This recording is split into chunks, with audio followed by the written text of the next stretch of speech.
Hello and welcome back to Malayalam health and fitness. ഞാൻ ഇന്ന് completely ഇവിടെ കാണിച്ചിരിക്കുന്ന അബ്ഡമൻ വർക്കൗട്ട് ആണ്. എല്ലാവരും ചോദിക്കുന്നത് എൻ്റെ അടുത്ത് ഒരു കോമൺ ക്വസ്റ്റ്യൻ ഉണ്ട്. എന്താണെന്ന് വെച്ചാൽ ഞാൻ ഇത്രയും വർക്കൗട്ട് ചെയ്യും, എക്സസൈസ് ചെയ്യും, എൻ്റെ ഡയറ്റിൽ ഞാനൊരു ഇപ്പോൾ ശ്രദ്ധിക്കാറുണ്ട്, ഫുഡ് കൺസംഷൻ കുറവാണ്, ഡയറ്റ് മെയിൻറ്റെയിൻ ചെയ്യും, പക്ഷെ എന്നാലും എൻ്റെ അബ്ഡമൻ കംപ്ലീറ്റ്ലി ടോൺഡ് അല്ല, സ്ട്രെച്ച്ഡ് ആണ്, സ്ട്രെച്ച് മാർക്സ് ഉണ്ട് ആൻഡ് ഇറ്റ്സ് ലൂസ്. സോ എല്ലാവരും ചോദിക്കുന്ന ചോദ്യം, ഇത്രയും വർക്കൗട്ട് ചെയ്തിട്ട് അബ്ഡമൻ എന്താ കുറയാത്തേ എന്നുള്ള ചോദ്യം. വയറെന്താണ് കുറയാത്ത, വയറ് ചാടിയിരിക്കുന്നത് എന്താണ്?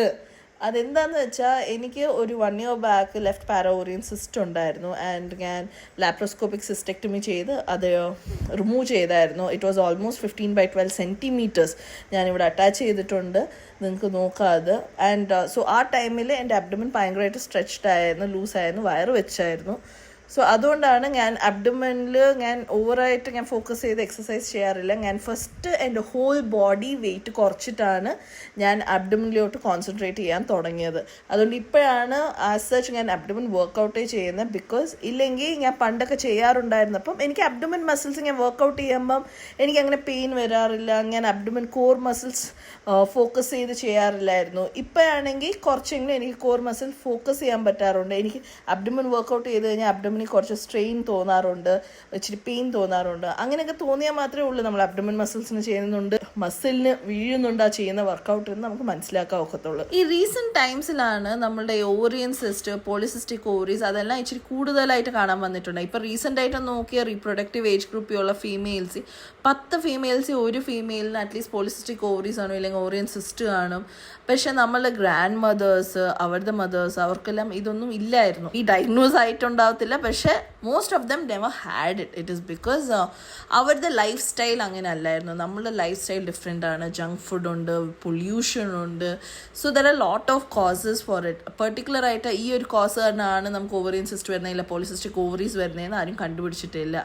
ആൻഡ് ഓൾസോ ഇതിൻ്റെ symptoms usually it is asymptomatic. Ovarian cyst particularly it is asymptomatic. പ്രത്യേകിച്ച് ആർക്കും മനസ്സിലാവത്തില്ല. നമ്മൾ എന്തെങ്കിലും യൂഷ്വലായിട്ട് ജസ്റ്റ് ഒരു ഹെൽത്ത് ചെക്കപ്പിന് പോകുമ്പോൾ അൾട്രാസൗണ്ട് ചെയ്യുമ്പോൾ ആയിരിക്കും നമുക്കത് മനസ്സിലാവുന്നത്. ഇല്ലെങ്കിൽ പെയിൻ വരും. പെയിൻ നിങ്ങളുടെ പീരിയഡ്സ് ടൈമിലാവാം, ഇല്ലെങ്കിൽ പീരിയഡ്സിന് മുമ്പായിട്ട് ഓവുലേഷൻ ടൈമിൽ സിവിയർ പെയിൻ വരാം. എനിക്ക് എന്താണ് സംഭവിച്ചതെന്ന് വെച്ചാൽ എൻ്റെ പീരിയഡ്സ് മിസ്സായി, എൻ്റെ പീരിയഡ്സ് ആയില്ലായിരുന്നു. സോ അതുകൊണ്ടാണ് ഞാൻ പോയി അൾട്രാസൗണ്ട് ചെയ്തത്. അപ്പം എനിക്ക് മനസ്സിലായത് എനിക്ക് പാരോവറിയൻ സിസ്റ്റ് ഉണ്ടെന്ന്. ഈ ഓവറിയൻ സിസ്റ്റ് പല ടൈപ്പിലുണ്ട്. ഡെർമോയിഡ് സിസ്റ്റ് ഉണ്ട്, ചോക്ലേറ്റ് സിസ്റ്റ് ഉണ്ട്, ഹെമറജിക് സിസ്റ്റ് ഉണ്ട്, ആൻഡ് ചിലത് വരും സിമ്പിൾ ക്ലിയർ സിസ്റ്റും കാണും. And also it can grow from 0.5 to 20 centimeter വരെയും ഗ്രോത്തും ഉണ്ടാവാം. ഇത് നമ്മൾ എപ്പോഴാണ് സർജിക്കലി റിമൂവ് ചെയ്യേണ്ടതെന്ന് എല്ലാവർക്കും ഇപ്പം ഡൗട്ട് ഉണ്ടായിട്ടുണ്ടായിരിക്കും. പിന്നെ ഏത് സിസ്റ്റാണ് നമ്മൾ റിമൂവ് ചെയ്യേണ്ടതെന്നും. സിമ്പിൾ ക്ലിയർ സിസ്റ്റ് എന്ന് വെച്ചാൽ usually it is not dangerous. Because അതൊരു 3 to 4 centimeter ഒക്കെ ഉണ്ടെങ്കിൽ യൂഷ്വലി ഡോക്ടേഴ്സ് എന്ത് ചെയ്യുമെന്ന് വെച്ചാൽ കോൺട്രസെപ്റ്റീവ് പിൽസ് ഫോർ 3 months അങ്ങനെയൊക്കെ കൊടുത്തിട്ട് അത് യൂഷ്വലി ഷ്രിങ്ക് ആവും. ഇല്ല മെനോപോസ് ടൈം ആണെങ്കിൽ പോലും അത് ഷ്രിങ്ക് ആവാൻ ചാൻസസ് ഉണ്ടായിരിക്കും. പ്രഗ്നൻസി ടൈമിലാണ് അത് വരുന്നതെങ്കിൽ ഡ്യൂറിങ് പ്രഗ്നൻസി ഒന്നും ചെയ്യത്തില്ല, അങ്ങനെ ഒന്ന് വിട്ടേക്കും. അതേ സൈസിലാണ്, ഒരു പെയിൻ ഒന്നും ഇല്ലെങ്കിൽ. ആൻഡ് ആഫ്റ്റർ പ്രഗ്നൻസി യൂഷ്വലി ചിലർക്ക് അത് ഷ്രിങ്കായി പോകാറുണ്ട്.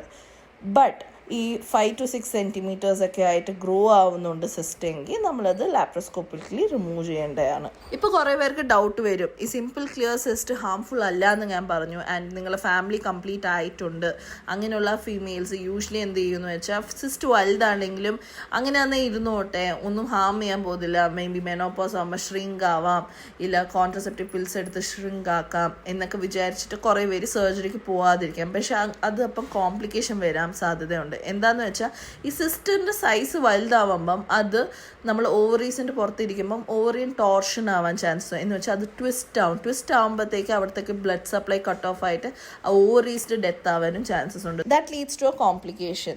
സോ റൈറ്റ് നോ ഇപ്പോൾ പാരോവറിയൻ സിസ്റ്റ് ഉണ്ടെങ്കിൽ പോലും, പോളിസിസ്റ്റിക് ഓവറീസ് ഉണ്ടെങ്കിൽ പോലും നമുക്കതിന് കംപ്ലീറ്റ് ആയിട്ട് ഒരു ക്യൂർ ആസ് സച്ച് ഇല്ല. പോളി ഓവറിയൻ സിസ്റ്റിനെ നമുക്ക് സർജിക്കലി റിമൂവ് ചെയ്യാം, പക്ഷേ പോളിസിസ്റ്റിക് ഓവറീസ് നമുക്ക് അങ്ങനെ റിമൂവ് ചെയ്യാൻ ഒക്കത്തില്ല.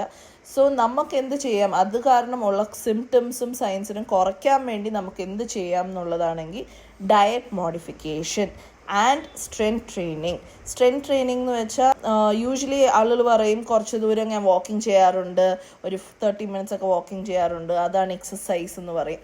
That is not exercise. നിങ്ങളുടെ ബോഡി സ്ട്രെയിൻ ആവണം. നിങ്ങൾ അറ്റ്ലീസ്റ്റ് ജോഗിങ് ചെയ്യുക, അല്ലെങ്കിൽ റണ്ണിങ് ചെയ്യുക, ഇല്ലെങ്കിൽ വർക്കൗട്ട് ചെയ്യുക, ഇല്ലെങ്കിൽ ഇച്ചിരി വെയ്റ്റ്സ് ലിഫ്റ്റ് ചെയ്യുക, വെയിറ്റ് ഡയറക്റ്റ്ലി പോയി ലിഫ്റ്റ് ചെയ്യാനല്ല ഞാൻ പറയുന്നത്. Please keep yourself a trainer and train person guide ചെയ്തുകൊണ്ട് നിങ്ങൾക്ക് വെയിറ്റ് ലിഫ്റ്റിംഗ് സ്റ്റാർട്ട് ചെയ്യാം. Once you are a pro നിങ്ങൾക്ക് തനിയെ ചെയ്യാവുന്നതാണ്. പക്ഷേ every women requires strength training so that നമ്മളുടെ ബോഡി ടോൺ ആയിട്ടിരിക്കും ആൻഡ് ഓൾസോ ഇതേപോലത്തെ ഡിസീസസ് വരാതിരിക്കും.